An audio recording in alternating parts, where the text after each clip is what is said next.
와우. 안녕하세요. 복싱 매니지먼트 코리아 황현철입니다. 펀치라인 복싱 토크 이제 100회로 막을 내리게 되는데 거의 다 왔죠. 오늘이 96회입니다. 지난 시간부터 1965년부터 77년도까지의 세계 타이틀 매치를 위주로 국내 복싱에 대해서 얘기를 나눠보고 있는데요. 지난 95회에서는 서강일 선수 그리고 김기수 선수의 초창기 얘기까지를 나눠봤습니다. 이 시간부터 김기수 선수가 니노 벤베누티와의 세계 타이틀 매치 이 경기부터를 더듬어 보기로 하겠습니다. 역시 WBC 국제 심판위원이신 저희 복싱 매니지먼트 코리아 임준배 국제이사님 나오셨습니다. 네, 안녕하십니까. 또 장원재 박사님 함께 계십니다. 네, 안녕하십니까. 바로 시작하죠. 네. 자, 김기수 선수 지난 시간에 이제 초창기 얘기까지를 했는데 그 첫 세계 타이틀 국내 유치 이 도전에 대해서 참 얘기가 많습니다. 지난번에 그 장 박사님 그 인사 말씀 때문에 다 잊어버렸네. 마무리 멘트가 상당히 그 인상적이었어요. 감사합니다. 한편의 수필을 듣는 듯한 시작하겠습니다. 그래서 그 지난 시간에 이제 한국 챔피언 그 획득하는 그 시점까지 말씀을 드렸고 그 이후에 이제 승승장구합니다. 김기수 선수는. 그래서 65년도에 일본의 원정을 가가지고 당시에 이제 OBF죠. OBF 동양 챔피언이었던 그 가이즈 후미오 이 선수를 그 6회 KO로 물리치고 동양 미들급 챔피언에 오르죠. 그래서 김기수 선수가 우리나라 선수로는 5번째쯤 될까요? 동양 챔피언이? 순위는 정확히 모르겠어요. 강세철, 허버트강, 이한산호, 허버트강 그 이후구나. 이한산호, 강춘원, 이원석, 강부영은 동양 챔피언이 안 됐어요. 아니었고요. 신춘교는 그 이후예요. 70년대니까 다섯 번째네요. 예. 어쨌든 그 일본에서 그 동양 챔피언 획득을 하고 더 이상 동양에는 이제 적수가 없음을 알리죠. 그래서 이후에 몇 번 시합을 더 한 후에 그 이듬해 66년도 뭐 아까 그 우리 황 대표님이 말씀하신 그 6.25 동란이라 그러나요? 뭐라 그러나요 지금은? 어쨌든 그 6.25 발발 이 몇 년 후인가요 이게? 16년만. 야 이게 그러니까 전후가 얼마 되지도 않은 거구나. 그렇죠. 네. 지금부터 16년 전이면 불과 2006년도인데 네, 정말 얼마 전입니다. 네. 그래서 장충체육관에서 그 당시에 이제 무패 그러니까 올림픽에서 그 뭐 아까 좀 되돌아가자면 로마 올림픽에서 이제 벤베누티는 그 김기수 선수를 2차전에서 물리치고 그 금메달을 따죠. 결국. 네. 그래서 그 로마 올림픽 당시 복싱에서는 그 캐시어스 크레이, 무하마드 알리와 더불어 그 아주 두 명의 히어로로 이제 그 이태리 본국에서 등장을 하고 이후에 이제 프로 데뷔해서 승승장구 끝에 그 같은 나라의 그 당시 세계 챔피언이었던 그 산드로 마친키 선수는 이제 후에 이제 김기수 선수에게 타이틀을 빼앗는 그 선수인데 어쨌든 이 선수를 정말 원펀치에 그냥 기절을 시키고 그 세계 챔피언이 됩니다. 세계 챔피언이 돼가지고 그 우리나라 이제 66년도에 그 김기수 선수와의 그 시합을 위해 원정으로 오는데 이 시합은 시합 전부터 하여간 굉장히 우여곡절이 많던 시합입니다. 그래서 그 당시에 그 벤베누티를 55,000불에 불러오기로 했는데 이 당시에 환율이 250대 1? 뭐 이 정도였지만 하여간 어마어마한 돈이었겠죠.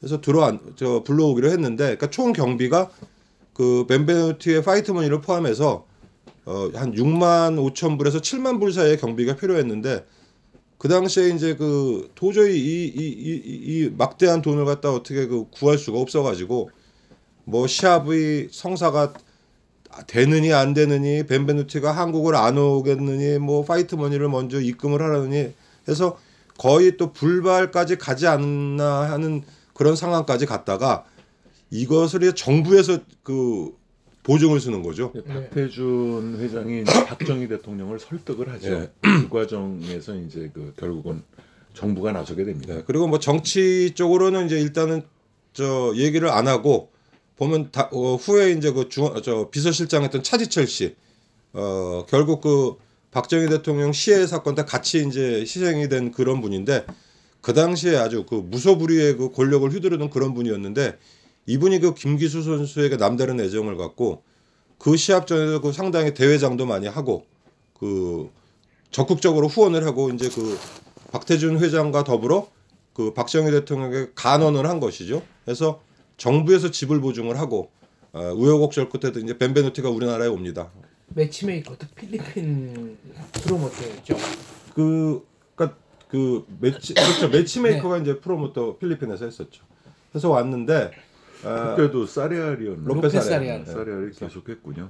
그 이제 필리핀의 그 당시에 이제 그 큰 프로모터는 로페스 아레알하고 그 미국 쪽하고 하와이 쪽 하와이에도 그 당시에 이제 필리핀 선수가 많으니까 그 이치노세 그 하여간 그 당시에는 그 일단 필리핀 그 문화권이 영어가 능통하기 때문에 세계적으로도 많이 적어 있고 그 당시에는 일본 쪽 프로모팅도 그 필리핀 쪽에서 많이 그 중간 역할을 많이 했던 그런 시기였죠. 그래서 어쨌든 그 벤베누티가 우리나라에 오고 김기수 선수로는 이제 그 아마추어 때 그 1패에 대한 서력인 것이고 벤베누티 입장에서는 뭐 그 당시에 좀 개운치 않은 승리를 뭐 확실하게 하겠다는 뭐 그런 뜻으로 왔는데 이 시합도 지금 사실 그 풀 버전은 존재하지 않습니다. 현재까지는. 존재하는 걸로 알고 있습니다. 존재를 어디선가 하는지 모르지만 저는 못 봤어요. 저는 확실한 존재 소스를 알고 있는데 네. 이 경기는 원래 그 방송 일정이 잡혀 있지 않았습니다. 네. 잡혀 있지 않고 프로모터가 자체 영화 인력을 동원해서 영화 필름으로 찍었거든요. 네, 저희 아버님도 어머님과 극장에서 이걸 보셨다고 네, 들었어요. 그래서 철권 뭐 권투왕 김기순가 제목은 그렇고요. 그런데 이제 박정희 대통령이 이런 경기를 국민들이 생중계로 못 본다는 게 말이 되냐 그래서 프로모터 이런 거 다 그냥 건너뛰고 바로 생중계를 지시해가지고 대통령 지시로 KBS가 중계를 했다고 합니다. 네, 임태근 아나운서가 네. 그 당시에 그 손지창 씨 아버님이죠. 예. 임재범 가수의 아버지. 임재범 손지창 씨 아버님이고 뭐 아나운서로는 거의 그 신화적이신 네. 그분이 이제 중계 방송을 맡았고. 그런데 그때만 해도 TV 수상기 보급률이 많지 않아서 영화는 영화대로 또 개봉이 됐습니다. 그래서 제가 그 이기현 김기수 기념사업회 회장님에게 확인한 결과 그 릴테이프 원본을 갖고 계셨다고 하거든요. 네. 이거를 역사박물관 근현대사 역사박물관에 기증을 하셨고 지금 경기 일부는 가지고 있는데 아무튼 그 원본 자체는 역사박물관에 있는 거죠. 저는 이거 김기수 벤베누티 시합은 한 6분짜리 하이라이트 뭐 그 정도 갖고 있는데 그 또 뒤져봐야겠네 그것도. 해서 아무튼 시합은 이 당시에 이제 그 관중은 사실 많이 들어오질 않았어요. 생각보다 그 우리나라에서 벌인 첫 세계 타이틀 매치임에도 불구하고 당시 이제 입장료가 글쎄 내가 그 시절에 살긴 했지만 이게 어느 정도 6,000원, 4,000원, 3,000원, 2,000원 이런 식으로 나왔거든요. 6,000원이면 그 당시로는 굉장히 그 어마어마한 돈이었죠. 진짜 어마어마하네요. 60년대 6,000원이면 지금으로 거의 돈 100만 원 가까이 되지 않을까 싶은데요. 그 정도 되는 거 아닐까요? 그래서 이날 그리고 굉장히 그 비바람 폭풍우가 몰아쳐가지고 실제 장충체육관은 그 6,000 정도? 그러니까 거의 꽉 안 찬 거죠. 장충체육관이 보통 제일 끝까지 차고 밑에 링사이드까지 하면 한 8,000 정도까지는 수용이 될 텐데 6,000에서 7,000 사이 정도 관중이 있었기 때문에 그 스탠드 위는 좀 약간 빈 부분도 많았고 그리고 굉장히 그 날씨가 아주 궂은 날 이제 시합이 이제 시작이 됐죠. 그래서 이 시합은 이제 김기수 선수가 2대1 판정으로 이기게 되는데 그 뭐 좋게 말하면 두뇌 플레이죠. 때리고 붙고 때리고 도망가고 때리고 크린치하고 뭐 이런 식으로 했고 시합 도중에 그 제가 몇 라운드인지 기억이 안 나지만 그 로프 줄이 끊어져서 끊어진 게 아니고 늘어져 버린 거죠. 네. 그 코너에 그 조이는 데가 풀어져 가지고 로프가 이제 줄이 한쪽 면이 다 늘어져 나가 가지고 시합이 또 중단이 돼 가지고 그 다시 복구하는데 또 몇 분이 소요되고 벤베누티 측은 이거 뭐 시합장 무효 시합이라고 또 뭐 소리 지르고 그게 11라운드인가 12라운드인가 후반부였고 네. 김기수 선수의 체력이 눈에 띄게 좀 떨어져 가고 있던 때였기 때문에 벤베누티 측에서는 그런 식으로 항의를 했다고 그리고 합니다. 원래 쭉 보면 이태리 애들이 좀 시끄러워요. 어쨌든 항의도 많고 뭐 크레임도 많이 걸고 불만도 많고 그러니까 이 프로복싱 시합이나 뭐 축구도 그렇고 보면 뭐 하여간 그렇게 불만이 많아요. 그래서 이태리의 그 세계 타이틀 매치를 뭐 여러 번 했던 그 빈센조 나디에로, 이 친구는 시합 때마다 불만이야.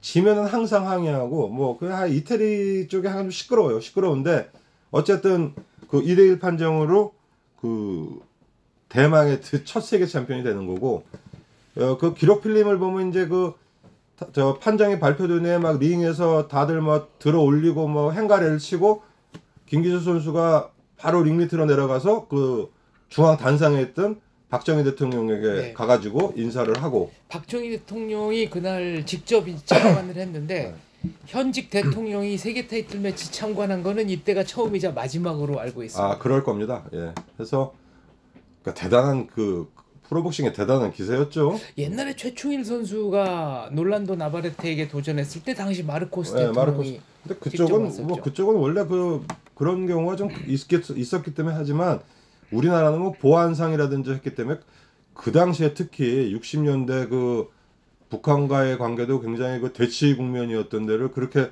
김신조 습격 사건 난 지 몇 년 안 됐으니까요. 그 전이죠. 네, 그러니까 김신조 습격 사건이 60 몇 년이죠. 68년인가 그래요. 68년. 아, 뒤구나. 네.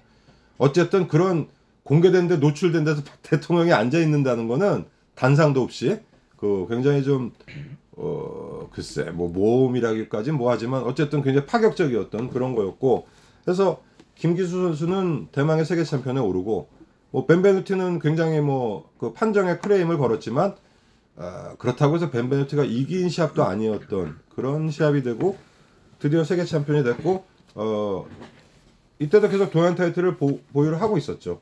했기 때문에 미들급으로 보유하고 예. 있었죠. 세계 챔피언이 된 이후에 동양 타이틀 방어전을 또 했었죠. 합니다. 네. 예. 하고 그 태국 가서 논타이틀도 하고. 예.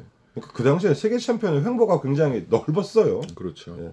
그때는 전 세계에 뭐 세계 챔피언이 8명밖에 없을 때니까요. 네. 기구도 WBA 하나였고.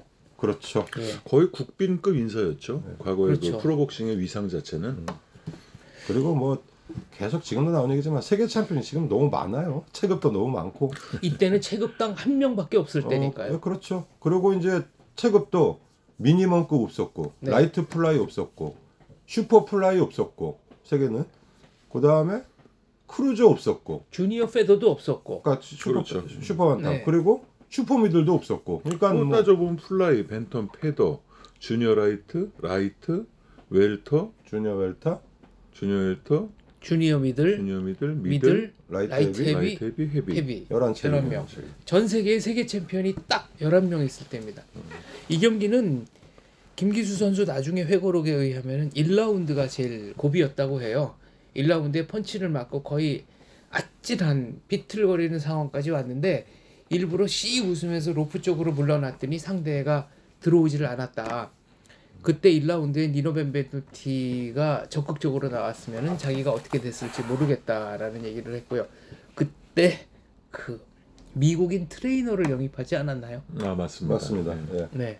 그래서 그 미국인 트레이너가 김기수 보비였나? 하여간 뭐 굉장히 유명한 트레이너가 왔었죠.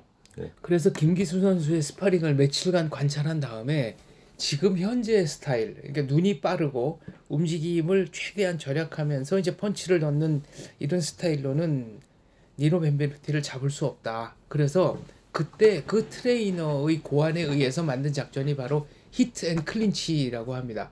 그러니까 이기기는 이기더라도 바둑으로 치면은 개가 바둑으로 이기겠다라는 작전이랄까요?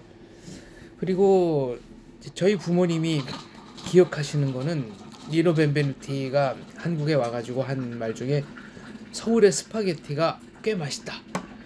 그래서 이게 어떻게 된 걸까 제가 한번 이렇게 추적을 해봤더니 이것도 이기현 그 김기수 기념사업회장께서 들려주신 얘기인데 그 당시에 그 KBC 사무실이 명동에 있었답니다. 명동에 있어서 KBC 건물이 있던 1층에 마침 또 이탈리아 식당이 있었대요. 근데 지금은 이탈리아 식당이 서울에 많이 있지만 많죠. 그때는 몇 군데 아니잖아요. 그래서 개차량을 마치고 나서 아주 편한 마음으로 그러면 여기서 식사를 하고 가자. 그래서 벤베누티가 그 집에서 이제 밥을 먹고 갔다는 겁니다. 그래서 나왔던 멘트가 이제 서울의 스파게티가 생각보다 맛있었다는데 그때만 해도 세계 챔피언의 멘트는 사소한 거 하나하나가 다 기사화될 때니까 그런 점들을 아직도 기억을 하고 계시더라고요. 그 이 벤베누티는 제가 재작년인가 그 총회 가서 만났어요. 근데 만났는데 그 멋있는 신사가 멋있는 그 뭐라 그래야 되나 할아버지 나이임에도 불구하고 굉장히 그 멋있게 늙어가지고 이 벤베누티는 이제 그 김기수 선수와의 시합 이후에 미들급으로 체급을 올려가지고 에밀 그리피스와의 네, 오히려 미들급에서 그 에밀 그리피스와의 그 뭐 역사에 남는 그 3차전과 그 외에 뭐 로드리게스도 이기고 결국은 나중에 그 카르로스 몬제네게 그 타이틀을 내줬지만 오히려 미들급에서도 그 빛을 발하고 이 은퇴 후에는 그 레스토랑 사업 뭐 저 이태리에서 레스토랑 사업하고 여러 가지 사업에 손을 대가지고 상당히 뭐 그 부를 축적한 걸로 알고 있습니다. 니노 벤베누티도 아마추어 프로 통틀어서 김기수 선수에게 진 게 첫 패배일 겁니다. 맞습니다. 그렇죠. 예, 그 이후에 이제 진 것이 에밀 그리피스에게 한 번 지고 몬존에게 두 번 지고 4패네요. 그 외에는 뭐 패배가 네. 없는. 그러니까 국내에 들어온 세계 챔피언 중에서 뭐 최초의 올림픽 금메달리스트였고 유일한 가장 강력한 챔피언 중에 한 명이었죠. 이 당시에 아마추어와 프로에서 전승을 구가하고 있었다는 네. 것은 정말 대단한 그런 실력을 지닌 실력자였죠. 그리고 이때 이제 경기를 승리하기는 했지만 지금은 챔피언 인정서를 즉석에서 주잖아요. 근데 이때는 경기 끝나고 나서 경기 관리에 문제점은 없었는가 등등 여러 가지를 WBA가 심의를 하고 주는 시대였기 때문에 니노 벤비누티 쪽의 항의가 혹시 받아들여지지 않을까 그래서 굉장히 노심초사하다가 뭐 바로 얼마 후에 WBA에서 이제 등기 속달로 챔피언 인정서를 보내줘서 굉장히 환호작약하고 안심했다는. 그 당시에 DHL이 있었나? 네. 그건 모르겠습니다. 아무튼 그래도 예정했던 것보다는 예상했던 것보다는 비교적 빠른 시일 내에 챔피언 인정서를 손에 쥘 수 있어서 그때서야 이제 비로소 세계 챔피언이 됐음을 실감했다고 합니다. 아 그렇군요. 사실 그 지금도 국내는 이제 챔피언 인정서를 뭐 어떤 타이틀 매치든지 주지만 챔피언 인정서라는 것이 있는 나라는 국내와 일본밖에 없어요. 네. 나머지는 그런 그 서류가 없습니다. 이제 뭐 아마 세계 기구에서 인증하는 어떤 서류가 네. 60년대니까 뭐 왔겠죠. 근데 지금은 뭐 이 이후로는 그 챔피언 인정서라는 거는 그냥 커미션에서 만들어서 시합 후에 이제 즉석에서 그 지급하는 그런 방식이 현재까지 전해오고 있는데 WBA에서 인정서가 왔다는 것은 좀 특이한 일이네요. 아마 공인 서류였겠죠. 그렇죠. 인증하는 어떤 네. 챔피언을 인증하는 그 서류가 네. 아닌가 싶네요. 아마 뭐 랭킹 발표라든가 이런 것과 그러니까 말하자면 공식화된 문서를 얘기하는 거였겠죠. 이거랑은 조금 맥락이 좀 다를 수 있습니다만은 김환진 선수가 세계 챔피언 될 때 그 페드로 플로레스였나요? 네. 그때도 김환진 선수 그 글러브를 조였던 밴데지가 여러 차례 이렇게 풀렸다가 더워서 그랬죠. 네. 아 그때 입으로 뜯었다는 설도 있었고 여러 가지가 있었어요. 지쳐가지고 입으로 뜯어버렸다는 설도 있죠. 확인은 안 됐지만. 나중에 이제 링세컨한테 그 김환진 선수가 그 이거 가위로 잘라내지 말고 그냥 다시 붙여달라고 그래야 이제 조금씩 이렇게 떨어질 때 쉴 수 있으니까 나중에는 11라운드인가 12라운드 때는 KO 시키기 전에는 이제 그걸 정말 잘라서 정리를 하는데 김기수 선수도 그런 면에서 득을 본인이 확실히 봤다라고 인정을 했습니다. 하여간 어쨌든 뭐 탈도 많고 우여곡절 많지만 세계 챔피언 최초의 세계 챔피언에 오르고 같은 해 12월에 1차 방어전에 나섭니다. 그래서 상대는 그 스탄 해링턴.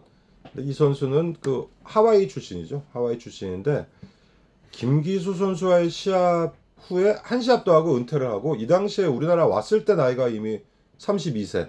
전적도 50전이 훨씬 넘는 이런 선수와 이제 1차 방어전을 하는데 장충체육관이었어요. 예, 그 요거는 제가 한 1분짜리 하이라이트 봤는데 아 그 대한뉴스 필름이죠. 약간 그 곰 같은 느낌의 좀 느리고 그래서 그렇게 임팩트는 없었지만 그냥 무난한 판정승 뭐 이래서 1차 방어전을 이제 성공을 합니다. 했는데 이제 이때부터 불고 나온 게 사실 김기수 선수가 세계 챔피언이 됐지만 이 그 벤베노티와의 시합을 주최하고 한 프로모터 쪽에서 계속 그 손해가 나는 거예요. 그래서 그 1차 방어전도 굉장히 많은 손실을 받고 2차 방어전 때 그러니까 타이틀 획득 때도 손해가 많았고 1차 방어전도 그렇게 흥행에는 성공을 못했던 게 이 시합도 아마 입장료를 제가 이 1차 방어전은 뭐 얼마인지는 정확히 모르겠지만 벤베누티와의 시합 때 입장료를 보면 이때 입장료도 그렇게 만만치는 않았을 거예요. 했기 때문에 뭐 굉장히 그 대관중을 뭐 모은다든지 그런 경우가 없었고 글쎄요 이 당시에는 아직까지 그 TV 중계 쪽도 그렇게 그 80년대처럼 그렇게 많은 돈을 중계를 지불을 했으리라고 생각이 안 되기 때문에 전국의 TV 수상기가 뭐 네. 얼마 안 그러니까 굉장히 이제 됐으니까요. 그 프로모팅하는 입장에서 이제 출혈이 심해진 거죠. 그래서 그러고 이제 그 이듬해에 이제 2차 방어전을 하게 되는데 이것은 이제 그 서울운동장 야구장에서 시합을 하게 되고 네.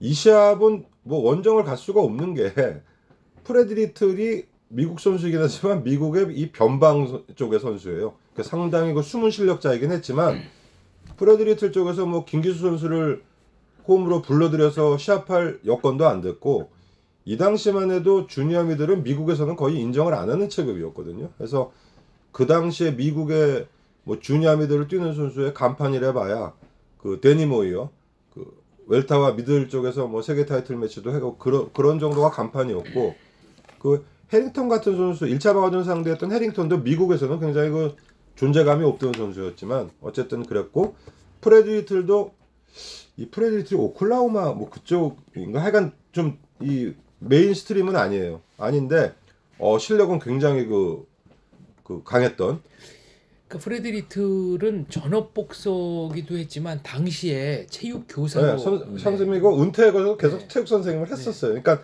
그건 다시 말하면 그 미국 본토에서도 주니어 미들급은 그 복싱만 해서는 먹고 살기 힘들었던 프로복서로서는 체급이라는 먹고 살기 얘기죠. 힘든다는 체급인데 이 프레드 리틀은 굉장히 그 특이하게 가드를 가슴께 양쪽 손을 가슴께 올리고 눈이 좋다는 걸 과신하는 건지 근데 눈이 좋고 주먹이 상당히 그 파괴력이 있는 그런 선수였죠. 그래서 이 시합에서 이제 사실상 뭐 이 시합도 이제 풀로 뭐 보기는 좀 어려운 시합이 됐는데 실질적으로는 이제 김기수 선수가 졌다는 그 평이 많이 나왔던 시합입니다. 저도 그 얘기 많이 들었어요. 이거는 그 한두 점 차의 패배가 아니라 사실상의 내용상으로는 완패인데 좀 편파 판정이 심했다. 다운도 됐고. 네. 그렇죠. 이때 기사를 보면은 관중들이 전부 다 야유했다고 하고요. 김기수 선수 본인도 가볍게 성공한 1차 방어전, 피투성이가 됐던 2차 방어전 이렇게 기술을 함으로써 본인이 진 경기라는 것을 어느 정도 인정을 했습니다. 이 경기도 하이라이트가 유튜브에 있었던 걸로 아주 기억하는데 짧게, 아주 짧게. 하이라이트라기보다는 그냥 숏 클립본인데 뭐 리틀의 이제 그 기량이 잠깐 나오고 이 경기를 너무 졸전을 했던 바람에 다음 방어전은 이제 원정을 갈 수밖에 없었던 그 아마 프레드 리틀과의 경기를 정말 국민적인 관심 속에서 딱 제압을 했다면 옵션을 샀을 거예요. 아마 사서 국내에서 아마 마징기와의 경기를 했을 수 있었을 텐데 관심권에서 좀 멀어진 것이 아닌가라는 생각도 들어요. 그리고 뭐 흥행적으로도 어려웠던 게 이제 이게 해링턴 시합 1차 방어전 이후 10개월 만에 벌어지는 방어전이었는데 물론 그 사이에 이제 동아 타이틀 방어전도 하고 했지만 그 우리나라에 하나밖에 없는 세계 챔피언이 10개월까지 방어전을 못 하고 있었던 거는 아무래도 뭐 여러 가지 뭐 흥행상의 어려움이 작용을 한 거고 어쨌든 이 시합을 굉장히 그 졸전을 치르고 이제 황 대표님 말씀대로 그 이듬해 이제 원정을 가게 되고 프레드 리틀 선수는 나중에 세계 챔피언을 하죠. 되죠. 이 선수는 참 그 운이 없는 선수인 게 그 김기수 선수와 시합을 하고 이후에 이제 후에 나오겠지만 마친키 선수가 김기수 선수의 타이틀을 빼앗죠. 빼앗는데 그 마친키에게 리틀이 다시 도전을 합니다. 했는데 거의 뭐 원사이드하고 이기고 있다가 뭐 이상하게 되면서 부상 노 디시전. 실격이 뭐 실격이 되면서 노 디시즌이다 가지고 타이틀을 못 따요. 그래서 결국은 그 이후에 챔피언이 되고 그 다음에 이제 일본에 와가지고 후에 이제 김기수 선수와 동양 타이틀 매치하는 미나미 선수와 그 세계 타이틀 방어전을 한번 하는데 정말 2라운드 아주 혼절을 시키죠. 그래서 그렇죠. 그 미나미 이사오가 이제 김기수 선수가 2패가 있는데 프로에서 하나는 마진기 그리고 또 하나는 이 미나미 이사오잖아요. 그래서 국내로 불러서 이제 그 미나미 이사오에게 서력을 하고 은퇴를 하시게 되지만 어쨌든 미나미 이사오가 동양의 강자인데 리틀을 겁도 없이 이제 불러들였다가 2라운드에 딱 한 방입니다. 네, 한 방에 그냥 한 방으로 기절을 하니까 그렇죠. 혼절해버리는. 근데 그 미나미 이사오와 김기수 선수의 경기, 김기수 선수가 동양 타이틀 매치를 상실하는 경기는 본인 말에 따르면 이거 이제 일본에 가서 12라운드 네, 판정패한 판정패를 거죠. 당하죠. 네. 이때는 거의 연습을 하루도 하지 않고 사실상 은퇴 상태였다.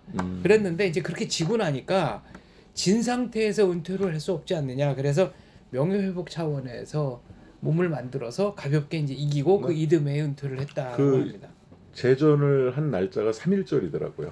그러니까 3.1절에 이제 한국으로 불러들여서 정말 명예로운 은퇴를 하게 된 거죠. 은퇴식도 했죠 그날. 타이틀 재탈환을 하면서 은퇴식을 하고 은퇴를 한 것이고 뭐 끊겼는데 리틀은 이후에 뭐 우여곡절 끝에 이렇게 세계 챔피언이 되고 일본 와서도 방어전을 하는데 다시 이제 이태리 가서 그 와지마고이치에게 타이틀을 빼앗기는 그 보시한테 또 약간 그 논란이 많은 판정패를 당하면서 타이틀을 뺏기는데 결국은 뭐 리틀 같은 그 리틀이 실력자이긴 했지만 그 어떤 미국에서도 좀 주류가 아닌 그리고 어떤 프로모팅의 뭐 약함 이런 것 때문에 결국은 이제 해외를 전전하게 되고 그러다 보니까 뭐 판정에 불이익도 당하고 그러게 되면 단명의 챔피언으로 끝났습니다. 그러니까 하지만 그 잠깐 본 스타일 더구나 이제 그 미나미 선수와의 그 일본 방어전은 이제 훌로 있어서 보면 굉장히 좀 특이한 스타일, 체격은 아주 좋은데 가드를 굉장히 밑으로 낮추고 굉장히 파괴력도 있었던 아주 좀 특이한 선수였던 것 같아요.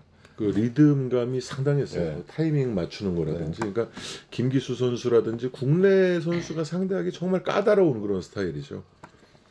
아무튼 다시 얘기가 돌아와서 해서 뭐 2차 방어전은 우여곡절 끝에 방어전을 성공했지만 더 이상 이제 그 어떤 출혈을 감당하기도 힘들고 또 벤베누티 쪽과의 그 옵션 관계가 있어서 계속 이것을 미루다가 조금 아까 황 대표님이 말씀하신 대로 뭐 2차 방어전도 아주 명쾌하게 승리를 했으면 다시 뭐 좀 출혈을 해서라도 홈으로 불러서 옵션을 이행을 하든지 아니면 옵션을 깼을 텐데 뭐 글쎄 이 당시에는 이제 이 정도면 충분하다고 이제 뭐 거의 했다는 생각을 했을까. 어쨌든 원정을 가게 되고 물론 항상 모든 선수가 그렇지만 원정 가서 지리라고는 안 갑니다. 이기겠다고 가는 거고 그 3자 논리로 생각을 하면 내가 이긴 벤베누티한테 그렇게 무참한 KO패를 당한 맞진 끼니까 뭐 벤베누티보다는 좀 상대하기가 쉽지 않겠느냐. 그래서 뭐 원정 가서도 뭐 질이라고 가진 않았을 거 아니에요. 이기려고 그렇죠. 간 건데 뭐 이 맞진끼와 이제 68년도에 시합을 하게 되죠. 그래서 이 시합은 지금도 뭐 풀 버전으로 남아 있고 네. 이 시합이 김기수 선수가 세계 챔피언을 획득부터 해서 이후 시합까지 가장 잘 싸운 시합. 이거는 이제 어떻게 보면 후에 염동균 선수와도 일맥상통하는 게 염동균 선수도 세계 챔피언 획득부터 방어전까지 보면 그 타이틀 그 뺏기는 시합이 가장 고메즈와의 경기가 가장 임팩트가 컸죠. 잘한 시합 같이 아니죠. 리아스코어의 경기를 더 잘했죠. 그러니까 획득부터 챔피언 획득부터 획득 이후로. 그래서 이 시합은 보면은 김기수 선수가 굉장히 오히려 해외니까 KO를 노리는지 굉장히 그 다른 때보다 적극적으로 시합을 하는데 일단 파울 싸움에서 약간 밀리는 것 같았고 결국은 뭐 그 맞진끼 홈링으로 뭐 텃세까지는 아니지만 굉장히 잘 싸움에도 불구하고 판정패를 당하고 이제 2대1 판정 스플릿 디시전으로 기억합니다. 근데 저번에 말했지만 이때 2대1은 을에 나오는 게 어차피 이쪽 하나가 있기 때문에 2대1 판정이 지금의 2대1 판정하고 조금 개념이 틀려요. 저는 이 경기 풀 버전으로 보면서 만약에 이 경기가 국내에서 벌어졌다면 김기수 선수 판정승 뭐 양상이 판정을 바뀌었겠죠. 해도 큰 무리가 없을 만큼 대등한 경기였습니다. 네, 잘 한 번 한번 다운되죠. 네, 반짝이 다운이 하나 있었습니다만은 뭐 잘 만회해서 그 연습량이 충분했든지 다운에 그렇게 데미지를 받지 않고 바로 롤백 해가지고 굉장히 열심히 싸웠던 경기로 기억합니다. 그리고 15라운드 내내 그렇게 특별히 밀렸다는 대목이 없었던 거로 기억합니다. 잘했죠. 그리고 이제 이때는 김기수 챔피언의 나이도 좀 생각을 해야 될 것 같아요. 38년생이었고 이때가 68년도면 60년대 나이 남자 나이 31 그러면은 지금의 40대 이상으로 봐도 무방한 그런 시절이었는데 그렇죠. 예. 그러니까 축구 같은 경우도 보면 그 당시에 대학교 1, 2학년 때 국가대표로 뽑혀서 활동을 하다가 지금 관념으로는 도저히 이해를 못하겠지만 27만 되면 노장이라고 했고요. 맞아요. 30 넘어서 뛰는 선수들은 정말 이회택이라든가 당대의 제1인자한테만 허락이 되던 거였습니다. 특권이죠, 특권. 네, 이게 축구뿐 아니라 뭐 축구, 야구, 복싱 다 마찬가지였는데 복싱은 특히 더했죠. 그렇죠. 그러니까 어쨌든 그 김기수 선수가 챔피언이 되던 나이도 우리 나이로는 29이었기 때문에 네. 정말 그 전성기를 많이 보낸 상태에서 이 정도의 기량을 보여줬다는 것 자체가 상당히 높이 좀 평가를 하고 싶어요. 그리고 실향민이시기 때문에 실제 연령은 그거보다 조금 더 위였을 가능성도 있습니다. 그 당시에는 그랬겠네요. 호적이나 이런 것들이 뭐 지금처럼 명확하게 관리가 되던 시절이 아니지 않습니까? 맞습니다. 60년대 출생한 사람들은 거의 호적이 제 나이로 된 사람들이 없다시피 하고 네. 70년대에도 그런 일들이 많았었는데 30년대는 훨씬 그렇죠. 더 또 심하다고 봐야죠. 거기다 북에서 또 오셨기 때문에 네. 정말 그 나이가 제 나이인지도 그것도 가늠하기가 좀 어렵네요. 나중에 김기수 챔피언이 그 따님도 지금은 뭐 고인이 되셨습니다만 한때 프로야구 선수였던 네, 김봉현 이상윤 선수 이상윤 투수였죠. 선수가 예. 사위였는데 딸이 야구 선수를 사귄다고 하니까 이제 딸의 입장에서는 아버지한테 인사를 시키고 싶다. 그러니까 뭐 하는 사람이냐? 운동 선수다. 그래서 이제 집에 데리고 갔더니 자네 무슨 운동하나? 야구합니다. 야구가 운동인가? 그러셨답니다. 그러니까 격투기를 하는 입장에서는 그 콘택트 스포츠가 스포츠고 야구는 좀 게임이 아니냐 이런 식으로 말씀을 하셨다는 건데 나중에 결혼하고 나서는 그 딸한테 가급적이면은 잘 때 각방을 써라. 다른 게 아니라 이 야구 선수 같은 경우에는 이제 같이 자다가 이불이 들쳐지거나 하면은 어깨가 식을 수 있는데 운동 선수의 몸이라는 거는 생각보다 섬세하기 때문에 잘 관리를 해줘야 된다. 그런 말씀하셨다고 하고요. 또 돌아가실 때는 암으로 돌아가셨죠. 간경화. 근데 평생 그 감기 한번 안 앓으셨대요. 그래서 근데 어느 날 남들이 말하는 소화가 안 된다는 게 이런 건가 보지.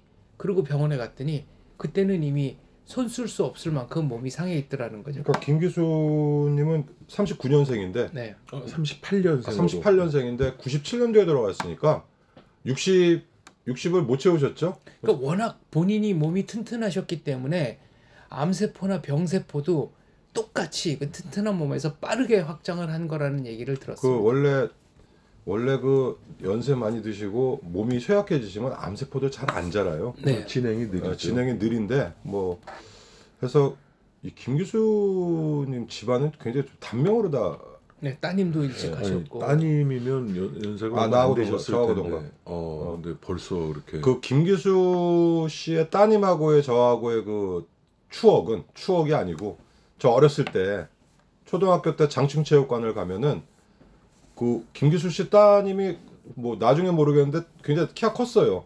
근데 그 모든 그 권투인들이 막 아유 왔냐 그러고 그래서 저 누군가 그랬는데 나한테 오더니 너는 뭐 혼자 왔니 물어보고 어쩌고 하는데 자기 아버지가 김기수라 그러더라고요. 그래서 그 이후에 이제 뭐 시합장에서 몇 번 보고 했는데 저하고 동갑이에요. 그런데 그 따님도 반은 권투인이라고 볼 수 있는 게 이미 그 세계 타이틀 도전 전에 결혼해서 딸이 있었거든요. 아니 저하고 동갑이라니까. 네. 그래서- 61년생이래. 네, 그래서 세계 타이틀 도전하기 전에 그때만 해도 우리나라 가난한 나라였지 않습니까? 그래서 로드웍을 갔다 오면은 이제 생달걀 그리고 저녁 때는 삶은 달걀, 뭐 계란 후라이 이런 거를 몇 개씩 드셨는데 딸이 이제 계란이 먹고 싶은 거예요. 그때 김기수 챔피언이 이 계란을 아빠가 먹어야 우리 식구들이 다 잘 살 수 있다. 그리고 그 계란을 먹는 아버지의 심정은 어땠을까?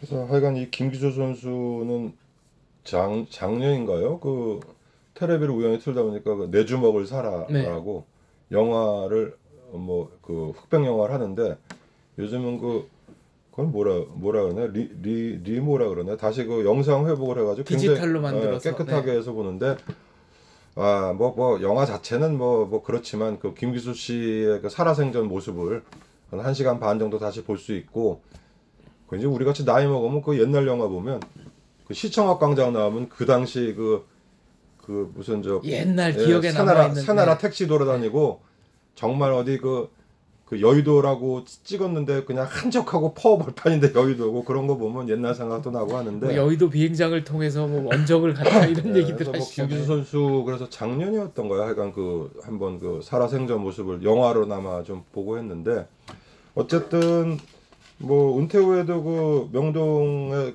챔피언 그게 이제 건물 자체를 소유를 하셨으니까 굉장히 그 부도 축적을 했는데 뭐 예기치 못하게 그 건강상 이유로 굉장히 단명을 하신 거죠. 저보다도 오히려 나이가 젊었을 때 돌아가신 거니까 하고 그래서 따님도 뭐 지금 아까 잠깐 장 박사님이 얘기했지만 굉장히 단명을 한 걸로 그렇게 알고 있고 그 부인도 또 김기수 씨 부인도 그렇게 뭐 장수를 못 하시고 뭐 했던 걸로 알고 있습니다. 기회가 닿는다면은 이기현 김기수 기념사업회 회장님을 모시고 뭐 대담이라든가 뭐 촬영이라든가 좀 했으면 좋겠는데 거기 자료들을 많이 갖고 계시더라고요. 거기 그리고 지금도 가면은 네. 거기 이렇게 조그맣게 박물관까지는 아니지만 한 층에다가 네. 그 트로피, 평소 뭐 김기수 선수 글러브, 가운 뭐 이런 거 네. 모아놓고 그 벨트도 있고 신문 스크랩도 샌드백도 하나 걸려져 있고 뭐 하는 게 있는데 귀한 사진들이 많이 있더라고요.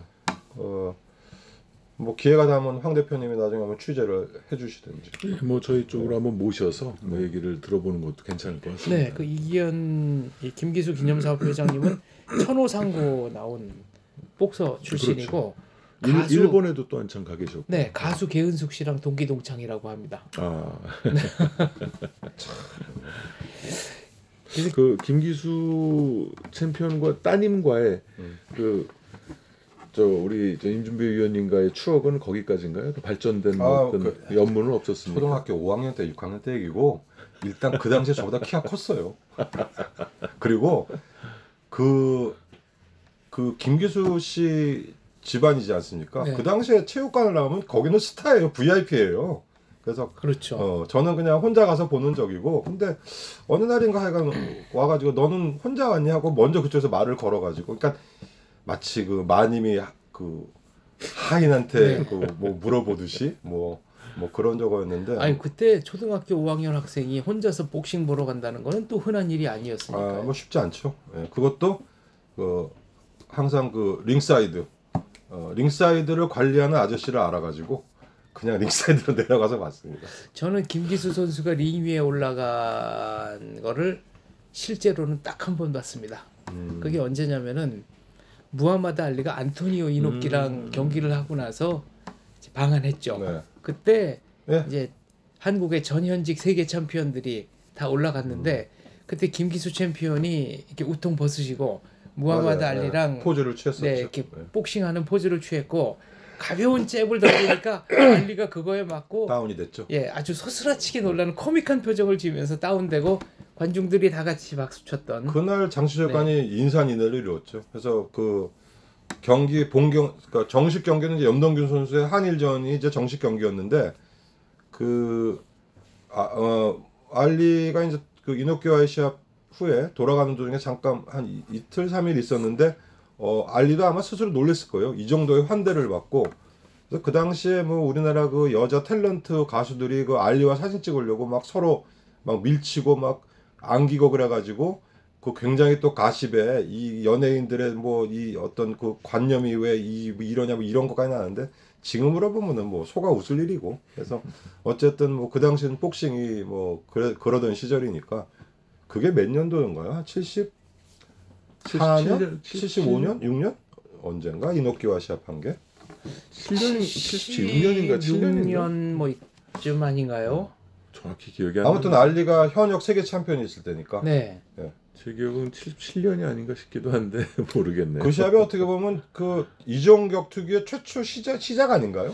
사실 뭐 플로이드 메이웨더와 그 저 격투기 챔피언 누구였죠? UFC의 그 맥그리거. 맥그리거. 예, 그 경기의 시효라고 볼 수가 있죠. 근데 맥그리거와 그 경기는 복싱 룰로 한 그렇죠. 거고요. 이거는 뭐 종합 룰이어서 76년이라고 나오네요. 아, 기록을 그러니까 찾아보니까. 그 당시에는 뭐 종합 룰이라는 개념도 없고 네. 그냥 각자 하는 대로 해서 붙어보자 이랬는데 이노키가 계속 누워서 있었죠. 아, 그 맞죠. 네. 계속 누워서 들어오라고 그러고 알리는 계속 주위만 돌아다니다가 알리가 시합 끝나고 누워서 돈 버는 거는 매춘부만 있는 줄 알았더니 여기도 있네 하는 이상한 또 멘트를 날려가지고 했지만 그거는 시합 내용 자체보다는 그냥 그 아주 일본의 인기 레슬러가 현역 그 최고의 그 세계 챔피언과 같은 링에 쓴다는 것 자체가 뭐 기사거리가 됐던 그런 시합이었으니까 그거를 또 우리나라는 중계를 했네. 생중계했습니다. 생중계를 왜냐면 했네 그거를. 국민적 관심이 높았죠 그때. 저도 어우, 봤는데요. 그때 뭐 소년중앙, 뭐 어깨동무 이런 그 소년 잡지 있잖아요. 거기서는 특집으로 이걸 몇 개월 전부터 뭐 알리가 이기는 경우 가상 특집, 뭐 이노키가 이기는 경우 가상 특집, 뭐 둘 다 KO 동시에 KO 돼서 무승부로 뭐 어깨동무하는 가상 특집 이런 식으로 소년들 사이에서는 어마어마한 논쟁거리였고 학교만 가면 이제 설전인 거죠. 뭐 그러니까 이노키가 뭐, 이긴다, 예. 알리가 이긴다. 시합 전에 어떤 룰 미팅도 없었던 걸로 알고 그냥 알리는 무슨 백장갑 같은 거 하나 끼고 올라오고 이노키는 그냥 레슬링 복장으로 올라와서 시작되자마자 두루 누워가지고 덤비라 그러고 그 룰 미팅이 있긴 있었는데 예를 들면 이제 레슬링에서 로프를 잡으면은 경기 일단 일시 네. 중단이지 않습니까? 이런 룰 없다. 그 다음에 뭐 다운이 되면 뭐 카운트 하여튼 몇 개는 있긴 있었는데 이노키가 기상천외한 작전을 들고 나오는 바람에 파이팅 자체가 이루어지지 않았죠. 15라운드였죠. 15라운드. 3분 15라운드. 그거를 15라운드를 보고 있었나? 3분 15라운드였고 중간에 딱 한 번 12라운드인가 이노키가 일어나서 공격을 하다가 알리 펀치 몇 대를 한 대 맞고 도로 누워버리죠. 한 대를 맞고 다운은 아니고 다시 작전을 변경해서 다시 누워버려요. 네, 그냥. 다시 누워버리는. 그러니까 이게 그 당시는 사람들이 굉장히 진득했나 봐. 그러니까 15라운드 세계 타이틀 매치를 지금 보면 굉장히 그 길고 지루한데 그 당시에는 별 스트레스 없이 그걸 보고 앉아 있었으니까 생활에 여유가 있어서 그랬나. 지금의 모든 게 하도 빨리 변화가 돼서 그런가. 하여간 그 당시엔 15라운드 시합도 그냥 뭐 별거 없는 시합도 그냥 보고 앉아 있고 그러던 시절이었네요. 지금은 그러니까 격투기가 제대로 발달하기 전이어서 그렇죠. 지금 같았으면 그 로우킥에 아마 알리가 못 견뎠을 텐데 그렇죠. 로우킥 개념도 좀 없을 때니까 네. 그때는 그 복싱은 꾸준히 유지하고 있고 격투기는 이제 신생 어떤 그 스포츠다 보니까 그거는 그리고 격투기도 그런 것 아니죠. 레슬러로서 시합을 한 거죠. 이노키가. 뭐 그렇죠. 인기 있는 레슬러였긴 하지만 그렇죠. 어떻게 보면 종합 격투기 선수로 봐야 되는데 뭐 지금같이 체계화돼 있지 않고 그 당시에 뭐 그 레슬링은 물론 레슬링이 쇼라 그러지만 기본적인 체력과 그 어떤 기술을 들어가는 것에서 굉장히 연습을 많이 해야 되지만 신체 단련이 없이는 그 기술을 쓸 수 그렇죠. 없죠. 아니 이렇게 보기만 해도 아마 쇼라도 집어 던지는 그냥 골병 들 것 같은데도 그거를 다 뭐 낙법을 쓰든지 다 커버하고 하는 거고 하니까 그래서 안토니오 이노키 오랜만에 생각이 나네. 그 학교에서 터키 놈은 다 안토니오 이노키였는데 별명이. 그렇죠. 아까 말씀드린 역도선의 3대 제자가 네. 아이누족인 자이언트 바바, 또 뭐 남미의 무슨 농장에서 뭐 스카우트 해왔다는 이민 2세. 이게 이민 2세라는 거는 만든 스토리인지 실제 그런 건지는 논란이 있습니다만 안토니오 이노키 또 한반도를 대표하는 기밀 이렇게 그렇죠. 셋이 3대 제자죠. 우리나라는 이제 그 당시에 레슬링 기밀이 간판, 뭐 세미파이널이 천규덕, 네. 그 전에 이제 장영철 가지고 정말 소년 소녀 팬이 많던 그 시절이었죠. 그 레슬링 기술 뭐라고 그러죠? 이렇게 목을 잡고서 헤드락. 막 헤드락 걸고 때리는 거 잘하시던 분. 여건부. 여건부의 아, 알밤 까기. 네. 여건부 그 저 제일교포 여건부. 거인 박성남. 박성남 씨하고 자이언트 바바는 얼굴이 구별이 안 됐어요. 네. 똑같이 생겨가지고. 거인족들이 좀 비슷하잖아요. 아이고 얘기하다 보니까 우리 김기수 선생님 얘기로 시작해서 이노끼로 지금 끝나고 있는데 그 당시 참 그립습니다. 시절들이. 자, 그럼 김기수 챔피언이 이제 타이틀을 획득해서 끝날 때까지의 얘기를 오늘 다뤄봤고요. 다음 시간 97회에서는 이제 본격적으로 70년대 복싱 이창길 선수가 안토니오 세르반테스에게 도전하면서 세계 도전에 물꼬를 트는 그 경기부터 더듬어 보도록 하겠습니다. 오늘 늦은 시간까지 들어주셔서 감사드리고요. 임준배 의원님 엔딩 좀 부탁드립니다. 그 지난해 때 그 장 박사님이 너무 그 멋있는 엔딩을 해주셔가지고 이거 뭐 부담이 되지만 저는 항상 간단합니다. 코로나 이제 거의 정점 다다른 것 같네요. 거의 끝나갑니다. 그래서 저희도 지금 지난주에도 시합을 했고 그다음에 뭐 다음 달 4, 5, 6월 굉장히 그 시합 예정도 많이 돼 있고 뭐 저희뿐만 아니라 세계적으로도 아마 좀 더 많이 활성화될 것 같고 드디어 이제 죄송합니다. 드디어 저희도 이제 국제 시합 원정도 나가고 또 5월 중에는 또 일본 선수들을 좀 불러서 시합을 할 예정입니다. 그래서 뭐 복싱뿐만 아니라 모든 그 우리의 일상생활이 그 예전처럼 뭐 100%까지는 안 되겠지만 90% 이상 한두 달 사이에 돌아오리라고 믿고 여러분도 모두 건강 조심하시고 하시는 일 모두 잘 되시길 빌겠습니다. 감사합니다. 감사합니다.